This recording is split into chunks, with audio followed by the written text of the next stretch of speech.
온리바이블 시청자 여러분, 지난 시간에는 하나님 앞에 무례히 행하는 것이 무엇인지 자세히 살펴보았는데요.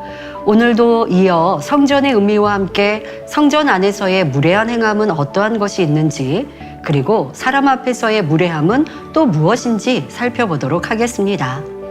이 말씀을 통해 하나님의 자녀로서 아름다운 품격을 갖추는 시간이 되시길 바랍니다. 성경 속에 숨겨진 하나님의 사랑의 메시지를 찾으며 함께 은혜 나누는 시간. 오늘 은혜 나눌 하나님의 말씀 묵상하겠습니다. 고린도전서 13장 4절 5절.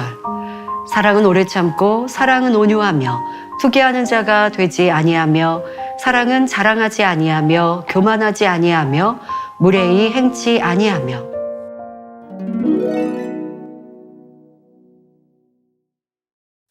여러분, 성전은 하나님께서 거하시는 거룩한 곳입니다. 시편 11편 4절에 여호와께서 그 성전에 계시니 여호와의 보좌는 하늘에 있으며 하신 대로입니다. 구약시대의 성소는 거룩하게 구별된 공간으로 제사장들만 들어갈 수 있었습니다. 더욱이 성소 안쪽의 지성소는 대제사장만 1년에 한 차례 들어갈 수 있었지요. 그런데 오늘날은 주님의 은혜로 누구나 성전에 들어와 예배할 수 있게 되었습니다. 히브리서 10장 19절에 우리가 예수의 피를 힘입어 성소에 들어갈 담력을 얻었나니 한 대로 예수님께서 보혈로 우리 죄를 대속해 주셨기 때문입니다. 그런데 여기서 말하는 성전이란 예배실만을 말하는 것이 아닙니다. 성전에 속한 마당과 부속 시설 등 모든 공간을 의미하지요. 그러므로 성전 어느 곳이나 거룩한 하나님의 집이므로 어디에서든지 말과 행동 하나도 주의해야 합니다. 예배실 안이 아닌 마당이라 할지라도 큰 소리로 다툰다든지 사업이나 오락 등 세상 이야기를 해서는 안 되지요. 또한 성물을 함부로 다루어 상하게 하거나 낭비해서도 안 되며 헌금 봉투 하나라도 임의로 사용해서는 안 됩니다. 또 성전 안에서 매매하는 것도 하나님 앞에 합당치 않습니다. 요즘은 인터넷과 교통의 발달로 성전 부속 사무실에서 인터넷으로 결제하고 물건을 받으면서도 매매라고 생각하지 않는 경우가 있는데 이 역시 명백한 매매입니다. 우리는 성전 뜰에서 하나님께 제사하기 위해 짐승을 팔고 환전하는 상인들의 상을 엎으셨던 예수님의 모습을 기억해야 합니다. 하나님께 드리는 제사에 쓰일 제물이라도 용납지 않으셨는데 하물며 개인의 필요를 따라 매매해서는 결코 안 되지요. 교회 마당에서 바저회를 여는 것도 마찬가지입니다.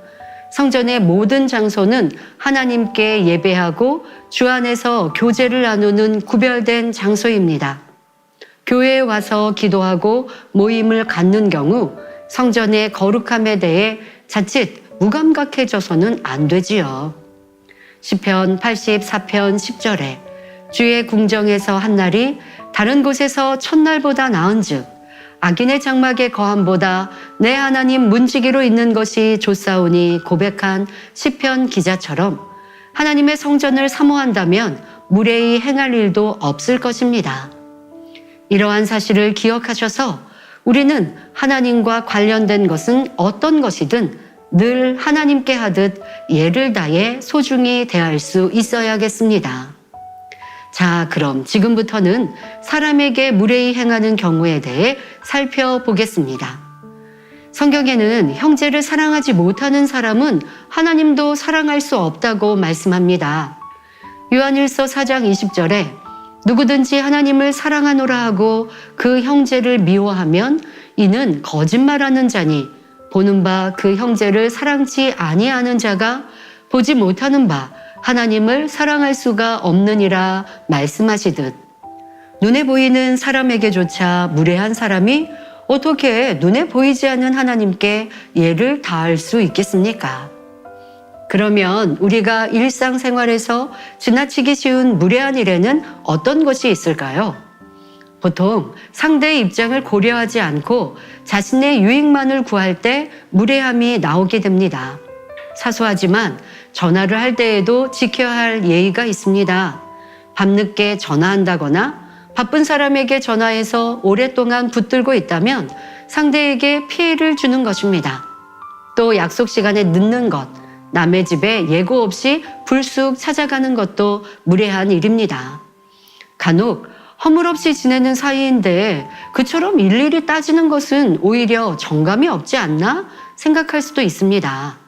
물론 모든 것을 이해할 만큼 허물없는 사이도 있겠지만 사람의 마음을 100% 헤아리기는 어렵습니다. 내 편에서는 친근감의 표현이라 생각할 수 있지만 상대는 다를 수 있지요. 그러므로 늘 상대의 입장에서 생각하기를 힘써야 합니다. 특히 가깝고 편한 사이일수록 무례히 행하지 않도록 주의해야 하지요. 가까운 사이라 해서 말을 가리지 않고 함부로 하여 상처를 주는 일이 얼마나 많습니까? 배우자나 자녀의 실수, 잘못을 다른 사람에게 생각 없이 전하거나 우습게 느끼도록 말한다면 가족 관계라 해도 크게 상처받으며 싫어질 것입니다. 또 친구 사이여도 쉽게 지적하고 약속도 잘 어기며 자기가 원하는 대로만 결정한다면 무시당하는 것처럼 느껴지지요. 이렇게 가족 또는 절친한 친구에게 무례히 대하다 보면 오히려 남보다 못한 관계가 될 수 있습니다. 또 나이가 어리거나 지위가 낮은 사람이라 해서 무례히 대하는 경우가 있습니다. 쉽게 반말하기도 하고 무시하고 명령하는 태도로 불쾌감을 주기도 합니다. 더구나 오늘날에는 부모나 스승, 연로하신 분 등 마땅히 섬겨야 할 대상에게도 중심에서 섬기는 모습을 찾아보기가 쉽지 않지요. 혹자는 세대가 변한 것이니 어쩔 수 없다 말하지만 아무리 세월이 흘러도 변하지 않는 것이 있습니다. 레위기 19장 32절 너는 샌 머리 앞에 일어서고 너희의 얼굴을 공경하며 내 하나님을 경외하라 하셨습니다. 이렇게 하나님의 뜻은 사람 사이에도 그 도리를 다하는 것입니다.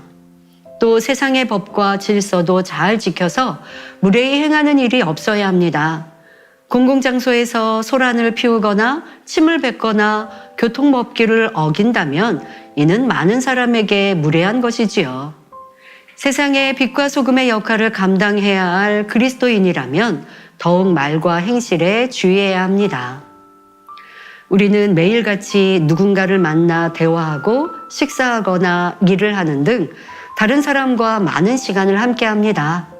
그만큼 서로 간에 기본적으로 지켜야 할 예절도 많지요. 그런데 사람마다 배움과 지식이 다르고 나라와 민족마다 문화도 다릅니다. 그렇다면 무엇을 기준 삼아 예를 지켜야 할까요?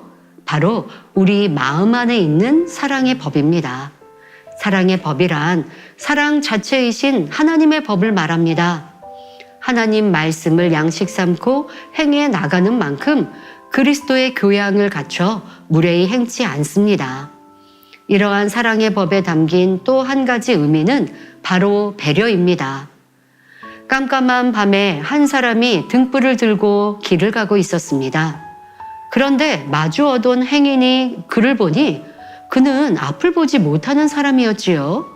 그 모습을 이상하게 여긴 행인이 그에게 물었습니다.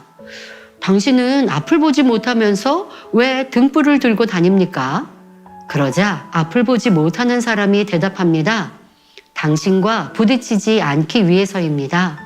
이 등불은 당신을 위한 것입니다. 이 이야기는 배려가 어떤 것인지 느낄 수 있게 해줍니다. 사소한 것 같지만 배려는 사람의 마음을 움직이는 위대한 힘이 있습니다. 무례함이란 결국 상대를 배려하지 않는 마음, 사랑이 없는 마음에서 비롯됩니다. 상대를 진정 사랑한다면 늘 배려함으로 무례를 행치 않을 것입니다. 귤을 재배할 때는 너무 많이 솎아주어 몇 개의 귤이 영양분을 독식하면 껍질도 두꺼워지고 맛도 떨어져 상품 가치가 없다고 합니다. 우리 사람도 상대를 배려하지 않고 살면 당장은 편하고 좋을 수 있지만 양분을 과다 섭취한 귤처럼 자기 유익만 구하는 독불장군이 되는 것입니다. 골로새서 3장 23절에 무슨 일을 하든지 마음을 다하여 주께 하듯 하고 사람에게 하듯 하지 말라 하신 말씀처럼 누구를 대하든지 주님을 대하듯 예를 다해 섬겨야 하겠습니다. 온리바이블 가족 여러분, 지금까지 사랑은 무례히 행치 않는 것이라는 말씀을 살펴보았습니다. 우리가 상대에게 무례히 행치 않고 배려하며 사랑으로 섬긴다면 결국 상대에게 사랑받고 귀히 여김받는 사람이 됩니다. 여러분이 어디에서 누구를 대하든지 선과 사랑으로 행하심으로 하나님께나 사람 앞에 칭찬만 받으시기를 주님의 이름으로 기원합니다. 제가 기도하겠습니다. 좋으신 아버지 하나님, 이 시간은 우리가 성전 안에서 무례함과 사람 사이의 무례함이 어떻게 나타나는지 살펴보았습니다. 오직 하나님을 존중하는 것은 물론이고 또한 사람 사이에도 항상 섬기고 배려하는 사랑의 마음을 이루게 하여 주옵소서. 내 유익을 주장하고 또 상대를 불편케 하는 일을 없게 하시고 그 모든 것은 바로 자기를 소중히 여기는 자기 유익을 구하는 사랑 없는 모습이옵나니 이러한 것들을 깨우치고 깨달아 고쳐가며 이제 상대를 섬기는 아름다운 마음을 갖게 하여 주옵소서. 감사드리며 우리 주 예수 그리스도의 이름으로 기도하옵나이다. 아멘.